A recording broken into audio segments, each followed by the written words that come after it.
भेड़ों की तरह ही चारा खा रहा है और वो भेड़ों का दूध भी पी रहा है। तो वो साहब बड़े हैरान हुए, परेशान हुए। तो उसने चरवाहे से पूछा कि भाई ये क्या माजरा है, ये क्या हो गया है, ये क्या तुमने कर दिया है और ये कैसे किया तुमने, किस तरह एक शेर के बच्चे को तुमने भेड़ बनाया, ये कमाल ही हो गया। तो उस साहब ने बताया कि मैं एक दिन जंगल में जा रहा था तो मैंने देखा कि ये शेर का बच्चा अभी ताज़ा पैदा हुआ था और ये वहां पे बिल्कुल मरने वाला हुआ था, बुरी हालत थी इसकी, भूख से बिलक रहा था और आगे पीछे मुख्तलिफ छोटे छोटे जानवर बैठे हुए थे कि ये मरेगा तो हम इसे खा जाएंगे। तो मुझे महसूस हुआ कि शायद जब ये पैदा हुआ है तो शेरनी शायद मर गई उसके अंदर, या वो किसी जगह गई और शिकार हो गई है और वो वापस नहीं आई और ये बिल्कुल अकेला और बेबस है। तो मैंने उसे उठा के वापस लाया और ला के मैंने फौरी तौर पे उसे बकरी का, भेड़ का दूध पिला दिया। तो ये बेचारा पी गया क्योंकि ज़ाहिर है भूखा था। उसके बाद मेरे पास तो यही था कि रोटी थी, रोटी खिला दी इसको। फिर ये भेड़ों के साथ पलना शुरू हुआ तो भेड़ों के साथ इसने चरना भी शुरू कर दिया। तो ये पहला शेर का बच्चा है जो भेड़ों की तरह चरता भी है और इसके साथ साथ क्योंकि भेड़ों के अंदर पला है तो इसने भेड़ों की आवाज़ें सीख ली हैं, साउंड सीख लिए हैं, तो अब ये भेड़ों की तरह बोलता भी है। तो ये है इसकी कहानी और इसको अब याद भी नहीं है कि मैं शेर हूँ। तो वो साहब बड़े हैरान हुए, बल्कि परेशान भी हुए कि यार ये तुमने क्या कर दिया है। बहरहाल किस्सा मुख्तसर, वो चले गए। अब मुद्दत बाद वो वापस आए तो उसने देखा कि वही चरवाहा है, वही भेड़े हैं और उनके दरमियान जो शेर, एक पूरा शेर बैठा हुआ है, मुकम्मल शेर, जवान, और बड़े बड़े बाल हैं, लंबे लंबे उसके दांत हैं, लंबे लंबे अब पंजे हैं। लेकिन अब वो भेड़ों की तरह बिहेव नहीं कर रहा, वो शेरों की तरह धाड़ता है और उसके बाद वो गोश्त खाता है और मुकम्मल तौर पे शेर बना हुआ है। हाल बता यह है कि वो अपनी उन भेड़ों की हिफाजत जरूर करता है, रहता उनके साथ ही है, लेकिन अब वो कोई उसके अंदर ऐसी हरकत नहीं है जैसी भेड़ों जैसी होती हैं। तो उस साहब ने पूछा कि यार ये तुमने क्या कमाल कर दिया, तुमने पहले ये कमाल ये किया कि तुमने एक शेर को भेड़ बनाया और उस भेड़ के साथ, वो भेड़ों के साथ रह के वो भेड़ नुमा शेर जो था बिल्कुल भेड़ों की तरह बिहेव करता था, और अब मैं वापस आया तो तुमने शेर को दोबारा शेर बना दिया और ये दुनिया का पहला शेर होगा जो भेड़ों की बाकायदा हिफाजत भी कर रहा है और उनके साथ साथ घूम फिर भी रहा है। लेकिन अब ये ना भेड़ों का दूध पीता है, ना भेड़ों की तरह चारा खाता है, ये बाकायदा गोश्त खा रहा है, मुकम्मल शेर है। तो हुआ कैसे ये? तो उस चरवाहे ने उसे एक कहानी सुनाई। उसने कहा एक बार ऐसे हुआ कि हम किसी जगह जा रहे थे तो ये जो मेरी भेड़ें थी इसके ऊपर एक भेड़िए ने हमला कर दिया। जब भेड़िए ने इनके ऊपर हमला किया तो सारी भेड़ें दौड़ पड़ी। तो ये जो शेर का बच्चा था ये भी उनके साथ दौड़ पड़ा। अब दौड़ते दौड़ते उस भेड़िए ने एक भेड़ को शिकार कर लिया। जब भेड़ को शिकार किया तो वो बहुत ज्यादा चलाई, बहुत ज्यादा शोर मचाया। तो अचानक उस शोर से इसके अंदर का शेर जाग गया।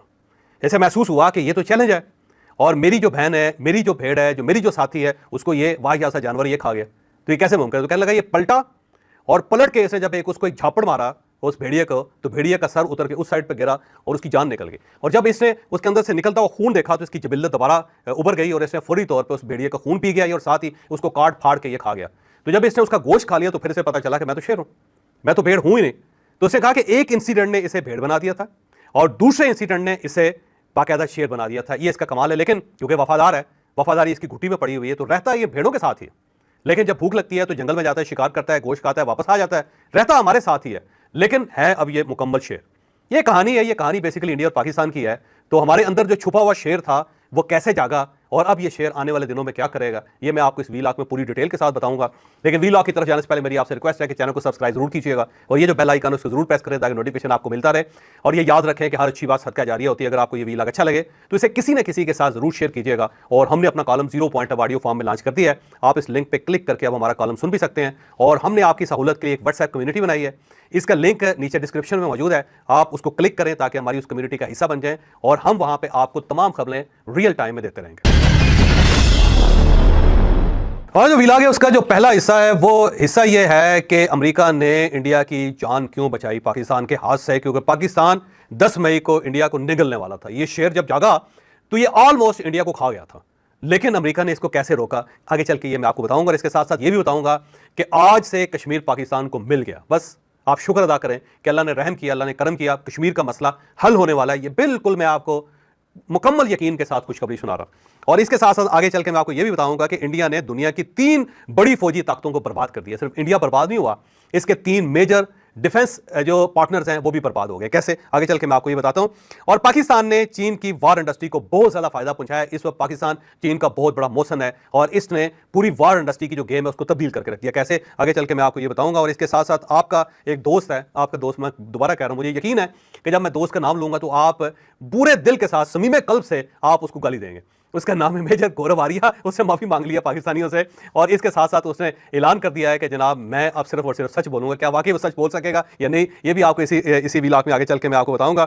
और साथ साथ एक गाली उसके गले पड़ गई है पूरे इंडिया के अंदर, अब लोग उसकी जान बचाते फिर रहे हैं, कैसे आगे चल के आपको बताता हूं। बल्कि छोड़ें, मैं स्टोरी आपको स्टार्ट ही यहां से मेजर गौरव आर्या से करते हैं। मेजर गौरव आर्या एक बहुत ही बदबूदार और वाहियात आदमी है और इसने साबित कर दिया है कि बेवकूफ लोग जो होते हैं वो भी फौज के अंदर आ जाते हैं और बाज़-औक़ात फौज ऐसे लोगों को भी पाल पोस के मेजर बना देती है और उसके बाद फिर बाहर निकल के वो अपने मुंह से गलाजत बकते हैं। तो जितना उसे पाकिस्तान के ऊपर अटैक किया पिछले 15-20 दिनों में, आप यकीन करें कि पाकिस्तानियों के जो दिल थे वो गुस्से से उबलते रहे थे। लेकिन बहरहाल अब आप देख लें कि वो शख्स अपने शहरियों से, इंडियन से बचने की कोशिश कर रहा है, क्योंकि दो चीजें उसके गले पड़ चुकी हैं। एक तो उसने ईरानी वज़ीर ख़ारजा को गाली दे दी थी और ये गाली उसे उस वक्त दी जब वो मेहमान बन के इंडिया के अंदर आया था और उसके बाद पूरे ईरान के अंदर एक गमो गुस्सा पाया जाता है और इंडिया से सख्त नफरत कर रहे हैं। और इस वक्त जो तेहरान के अंदर इंडियन एम्बेसी है वहां पे ईरानी गवर्नमेंट को लोगों को रोकने में बड़ा प्रॉब्लम आ रहा है, क्योंकि लोग वहां इंडियन सफारत खाने के ऊपर जाके धावा बोलना चाहते हैं और वहां पे मेजर गौरव आर्या की मां बहन करना चाहते हैं ईरान के अंदर। और इसके साथ साथ जो ईरानी सफारत खाना दिल्ली के अंदर है उसने भी ठीक ठाक प्रोटेस्ट किया इसके ऊपर और वहां जो एक मुसलमान कम्युनिटी है वो भी बहुत ज्यादा एहतजाज करी, बल्कि शिया मुसलमान कम्युनिटी जो है वो कह रही है कि ये क्या वाहियात आदमी है जिसको ये पता नहीं है कि जब मेहमान आए तो उनके साथ इज्जत के साथ बोलते होते हैं। और मेहमान भी वो जो इनको समझाने के लिए आया था कि इंसान बनो, पाकिस्तान बड़ा ताकतवर मुल्क है, ये आपके छक्के छुड़ा देगा, बेहतर ये है कि आप इनके साथ मामला को सेटल कर लें। लेकिन जयशंकर जो वजीर खारजा इंडिया के, उन्होंने बड़ी बदतमीजी की थी इराक़ची साहब से, जो वजीर खारजा ईरान के, और उसमें उन्होंने कहा कि आप जाएंगे अपने दोस्त पाकिस्तान को बता दें कि हम उनके छक्के छुड़ा देंगे, टांगे तोड़ देंगे, हम उनकी सांसें कम कर देंगे वगैरह वगैरह। और वो बड़े मायूस होकर वापस गए थे इराक़ची साहब। उन्होंने कहा कि अजीब लोग हैं, हम इनको अपना दोस्त समझ रहे थे और ये तो बिल्कुल हथे से निकले हुए लोग हैं। तो उन्हें बहुत ज़्यादा अफसोस हुआ।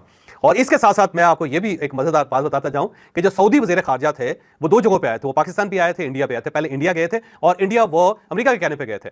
और जब वो इंडिया गए तो जो जयशंकर थे उनके तो गर्दन के अंदर सरिया था, इतनी छोटी सी गर्दन है उसकी, सरिया उसका बहुत बड़ा था।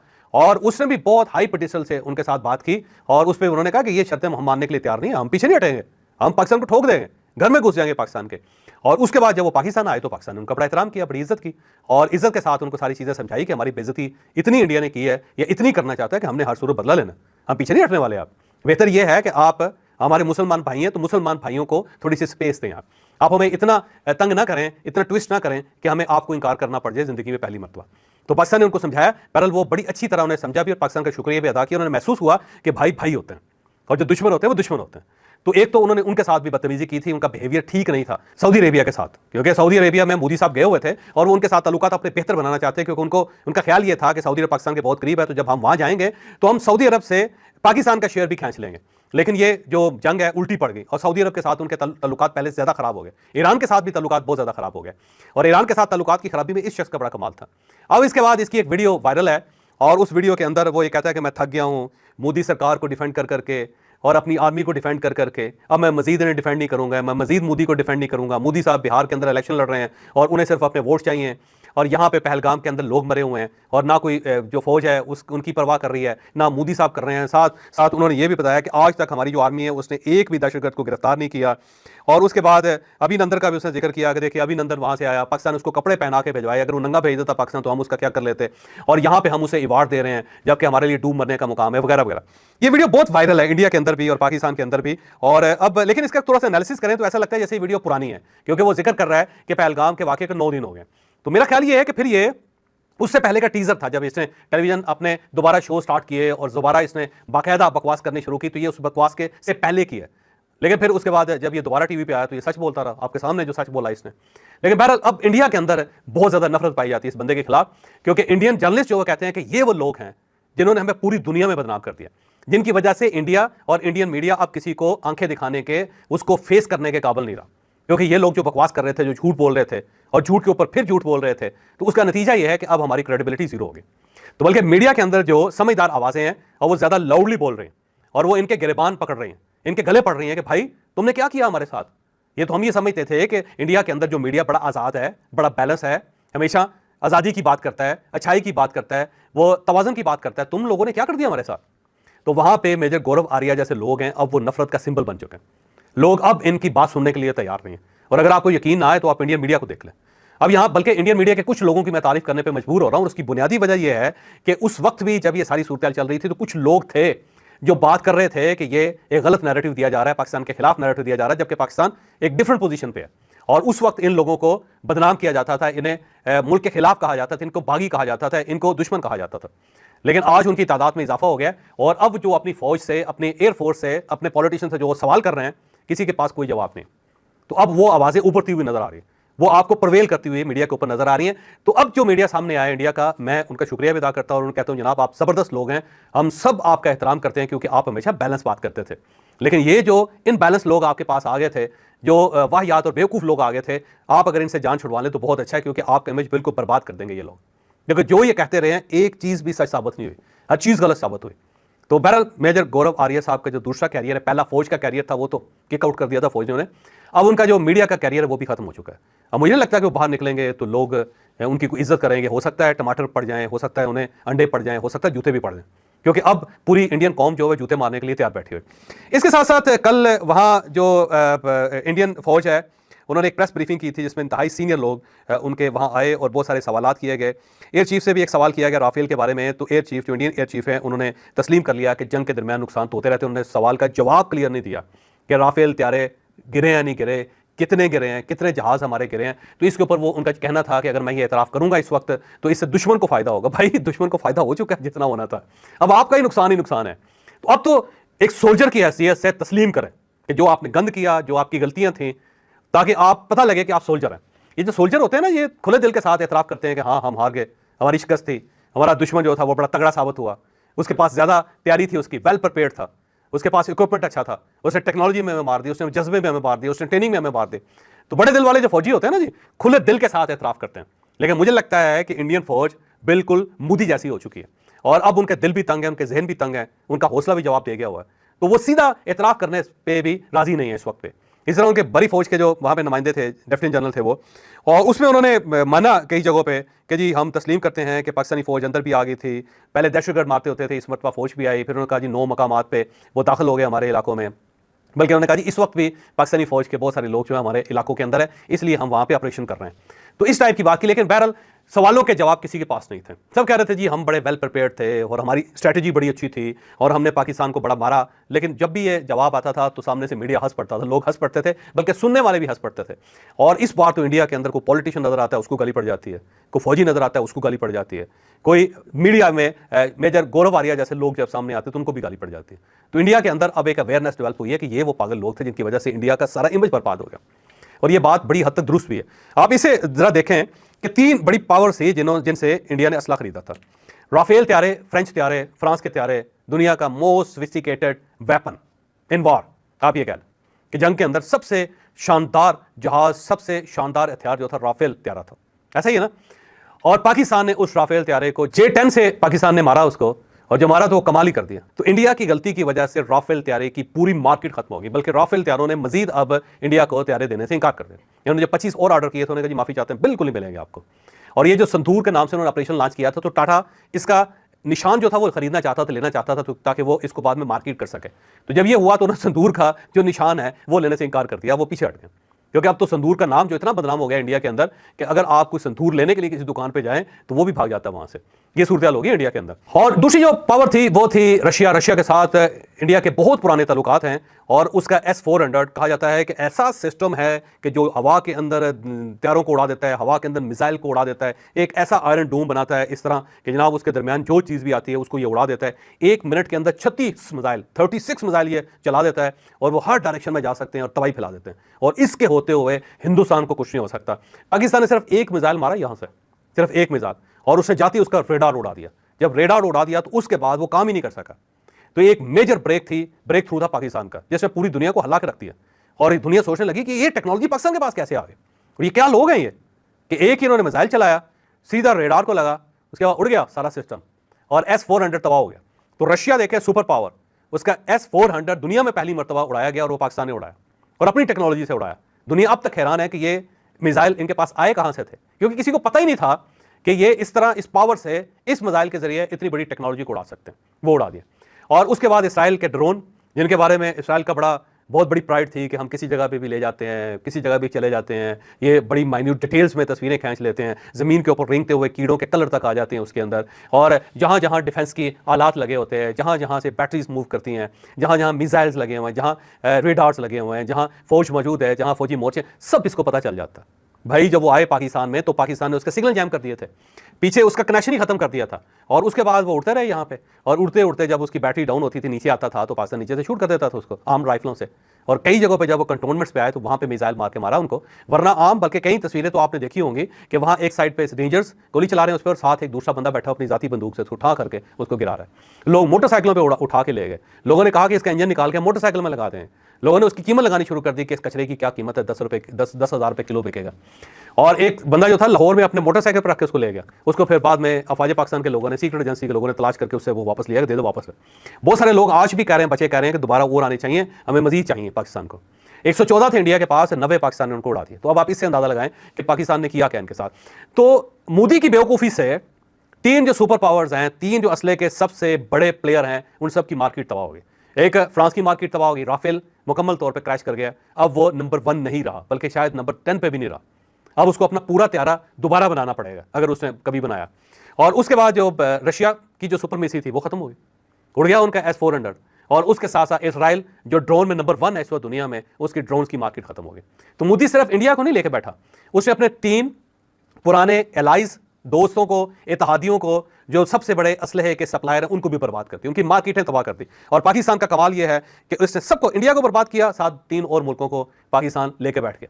और इसके साथ साथ पाकिस्तान की आप मेहरबानी देखें कि चाइना इस वक्त पाकिस्तान के हाथ चूम रहा है कि J-10 जो उनका त्यारा है और 2003 से किसी जगह टेस्ट ही नहीं हुआ था, उसकी मार्केट पाकिस्तान कहीं से कहीं ले गया। उनके शेयर्स में 25%, 25% इजाफा हो गया। और उसको मुझे लगता है कि चाइना को चाहिए कि वो पाकिस्तान को कहे कि आपके लिए त्यारे सारे फ्री हैं, जबकि पाकिस्तान ने हर त्यारा $35 मिलियन में उससे खरीदा था, वो रायत सस्ता खरीदा था पाकिस्तान ने। अब चीन को चाहिए कि वो पाकिस्तान को फ्री कर दें, उसे कहे चाह सब तुम्हारे हैं, ये हो सकता है। और इसके साथ साथ PL-15 जो पाकिस्तान ने चलाया, और उसकी मार्केट भी कहीं से कहीं चले गई। फिर इसके साथ साथ JF-17 थंडर जो पाकिस्तान और चाइना की मुश्तरका एक प्रोडक्ट है, उसकी मार्केट भी कहीं से कहीं चले गई। तो इस सारी जंग के अंदर अगर किसी मुल्क ने सबसे ज्यादा गेन किया तो 2 हैं, पाकिस्तान और चाइना। चाइना की जो वॉर इंडस्ट्री है वो इस वक्त पूरी दुनिया में उसकी गूंज पैदा हो गई। पहले दुनिया समझती थी कि 2 नंबर माल बनाने वाले लोग हैं, लेकिन जो ये जंग है, ये जो लड़ाई है, ये जो चंद घंटों की, ये चंद दिनों की जो चपकलिश थी, उसने चाइना की वॉर इंडस्ट्री को कहीं से कहीं पहुंचा दिया। तो मेरा ख्याल है चाइना जो है थैंकफुल भी होगा पाकिस्तान का, और उसे चाहिए कि पाकिस्तान के हाथ चूमे, और इस वक्त वो चूम भी रहे हैं। तो पाकिस्तान की मेहरबानी से चाइना का जो प्रोफाइल है यहाँ से यहाँ आ गया। वो जो अमेरिका रोज उसे टैरिफ के नाम पर डरा रहा था, मेरा ख्याल इसके बाद खुद अमेरिका सहम जाएगा। तो चाइना को बहुत फायदा हुआ है सारे काम में, और इंडिया को भी शुक्रिया अदा करना चाहिए, चाइना को इंडिया का बल्कि शुक्रिया अदा करना चाहिए कि भाई आपकी मेहरबानी, आपकी वजह से हमारी गुड्डी बहुत चढ़ गई। तो ये मोदी साहब की मेहरबानी से चाइना कहीं से कहीं चला गया। पाकिस्तान ने बहुत चाइना को सपोर्ट किया, चाइना के असले को तस्लीम किया कि ये हमारे पास है, हमने इनकी मदद से ये काम किया है। तो एक ठप्पा लगा दिया उनके असले पे, जिससे ज़ाहिर उनकी मार्केट बहुत अच्छी हो गई। अब हम आते हैं जनाब इसके कश्मीर की तरफ, कि डोनाल्ड ट्रंप ने कल एक ट्वीट किया, और ट्वीट के अंदर उसने अंदिया दिया है कि कश्मीर का मसला जो ना अब हम हल करेंगे। ये वो मरहला है जिससे इंडिया बचना चाहता था, क्योंकि इंडिया हमेशा ये कहता था कि बायलैटरल इशू है, पाकिस्तान और इंडिया दोनों मिलकर इस मसले को हल करेंगे। क्योंकि शिमला मुआहदे में जुल्फिकार भुट्टो साहब से ये एक गलती हो गई थी कि उन्होंने इसे बायलैटरल बना लिया था। उस वक्त इंदिरा गांधी के दबाव में आके, या एक बार्गेनिंग के अंदर आके, उन्होंने अपने फौजी छुड़वाने के लिए, जो 90,000 फौजी था उसको छुड़वाने के लिए उन्होंने ये शर्त मान ली थी इंदिरा गांधी की कि अब ये इंटरनेशनल इशू नहीं रहा, ये बायलैटरल है, 2 मुल्कों का है। तो फिर पाकिस्तान ने इंटरनेशनल पावर्स को कह दिया था कि हम खुद मिलकर बैठ के इसको संभाल लेंगे। लेकिन अब ये जो जंग हुई है उसमें ट्रंप साहब के साथ जो पाकिस्तान की डील हुई है, पाकिस्तान की ये डील हुई है कि जनाब पानी हमारा बहाल करेगा इंडिया, और दूसरा ये मसला कश्मीर हल किया जाएगा। क्योंकि अगर मसला कश्मीर हल नहीं होता तो फिर को पहलगाम का वाकया होगा, और फिर अगली जो लड़ाई होगी वो आखिरी होगी। क्योंकि अब ये जो लड़ाई थी बिल्कुल ऐसे महसूस होता था कि अब ये किसी वक्त भी न्यूक्लियर वॉर में कन्वर्ट हो जाएगी। तो पाकिस्तान ने उनको बताया कि जनाब अगर आप इसको सॉल्व करना चाहते हैं तो वंस फॉर ऑल ये मसला हल कर दें, ये हल होगा तो पाकिस्तान अपनी प्रॉस्पेरिटी पे तवज्जो दे सकेगा, इंडिया भी अपनी प्रॉस्पेरिटी पे तवज्जो दे सकेगा। वरना ये मसला जो है फ्लैश पॉइंट है, और ये किसी वक्त भी न्यूक्लियर वॉर शुरू कर देगा। और अगली कोई झड़प हुई तो हमने यहां से आगे स्टार्ट करना है, हमने दोबारा यहां से स्टार्ट नहीं करना, और अगली जो जंग है वो खौफनाक है। तो ट्रंप ने इस चीज़ को एग्री किया, अमेरिका ने इस चीज़ को तस्लीम किया, और उसके बाद ट्रंप अब मसला कश्मीर के लिए दरमियान में आ रहे हैं, और वो आके इस मसले को बाई फोर्स हल करवाएंगे, इंडिया से तस्लीम करवाएंगे वो।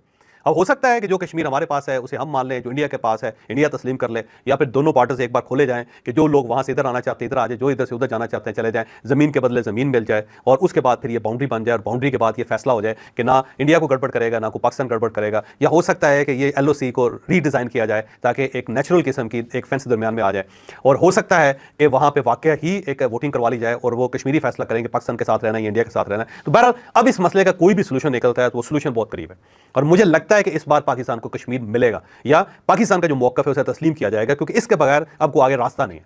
और अमेरिकन साहब दरमियान में आए हैं, और डोनाल्ड ट्रंप जाहिर है पीस का नोबेल प्राइज लेना चाहते हैं, तो ये उनके लिए बड़ी गोल्डन अपॉर्चुनिटी है कि जो दुनिया का सबसे बड़ा इशू है, जिसकी वजह से दो न्यूक्लियर पावर सामने सामने होती हैं हर एक साल 1.5 साल के बाद, उसको उन्होंने हल कर दिया। तो मुझे लगता है कि इसमें से बड़ी ब्रेक थ्रू निकलेगी, क्योंकि अगर ये ना होती तो ट्रंप की ये ट्वीट ना आती। उन्होंने बाकायदा अप्रीशिएट किया पाकिस्तान को, इंडिया को, बेसिकली तो पाकिस्तान को अप्रीशिएट किया जा रहा है। एक हफ्ता पहले तो दुनिया पाकिस्तान को लिफ्ट ही नहीं करवा रही था, पाकिस्तान हर जगह पे पहले नंबर पे, पाकिस्तान इंडिया। तो अब ऐसा हो रहा है और सारे मुल्क इसको तस्लीम कर रहे हैं, तो ये बड़ा कमाल है पाकिस्तान। इसके साथ साथ मेरा ख्याल है कि दो जो हमारे हीरोज़ हैं, air chief marshal Zaheer Babar Sidhu साहब, और इनके साथ साथ general Asim Munir army chief Pakistan, ये दोनों हीरोज़ हैं दुनिया के, और इनके ऊपर केस स्टडीज़ होंगी और दुनिया इनकी जो स्ट्रैटेजी है उसको अप्रीशिएट करेगी, क्योंकि वाकई लोगों ने कमाल कर दी। 1 घंटे के अंदर इंडिया को फ्लैट कर दिया, तो सिर्फ 1 घंटे की बात थी, उसके अंदर जो इन्होंने किया कमाल कर दिया। और साथ इन्होंने एक थ्रेट भी दी कि जनाब ये स्टार्ट है, इसके बाद जो मरहले हैं उसके बाद आप फिर अपनी टांगों पे खड़े नहीं हो सकेंगे। यही वजह है कि इंडिया ने फौरी तौर पर अमेरिका से रब्ता करके कहा था कि पाकिस्तान ने हमें एटम बम चलाने की धमकी दे दी है, और अगर आप दरमियान में ना आए तो ये पाकिस्तान यहाँ पे बम चला देगा। तो इंडिया की तरफ से खौफ क्रिएट किया गया था अमेरिका के दिल में कि हमें यकीन है कि पाकिस्तान अब उस लेवल पर आ गया हुआ है कि ये फौरन बम चला देंगे, जिससे पूरा खिता एक न्यूक्लियर वार का हिस्सा बन जाएगा, उसका शिकार बन जाएगा, तो आप हमें फौरी तौर पर आके हमें रेस्क्यू करें। तो इंडिया ने अमेरिका से रब्ता किया था, जेडी वैंस से रब्ता किया था, उनके जो स्टेट जो फॉरेन मिनिस्टर हैं उनसे रब्ता किया था, और रब्ता करके उनको कन्विंस किया था कि आप आगे बढ़ें, क्योंकि वाकई हालात ख़राब हो गए हैं। तो अमेरिका फिर फौरी तौर पे 10 तारीख की 10 बजे दिन के वक्त एक्टिव हुआ, और उसने फिर रब्ता करना शुरू किया, फिर सऊदी से रब्ता किया, फिर टर्की दरमियान में आए, फिर बहुत सारे दोस्त मुल्क आए, क्योंकि अमेरिका चाह रहा था कि फ़ौरन इसको सेटल किया जाए। और अमेरिकन ने पाकिस्तान को कहा था कि थोड़ा सा आप सब्र करें, हम आपकी शर्तें मानने के लिए तैयार हैं। तो पाकिस्तान ने फिर उसके बाद कोई फायरिंग नहीं की, कोई मिसाइल नहीं दागा, पाकिस्तान बस अपने सारे हथियार तैयार करके बैठा हुआ, तो उसने कहा जरा बोलो सही अब। तो उसके बाद ये मामला सेटल हुआ, तो अमेरिका ने इंडिया को बचाया इस बार। और अगर अमेरिका इंडिया को ना बचाता तो आप यकीन करें कि 10 मई जो था वो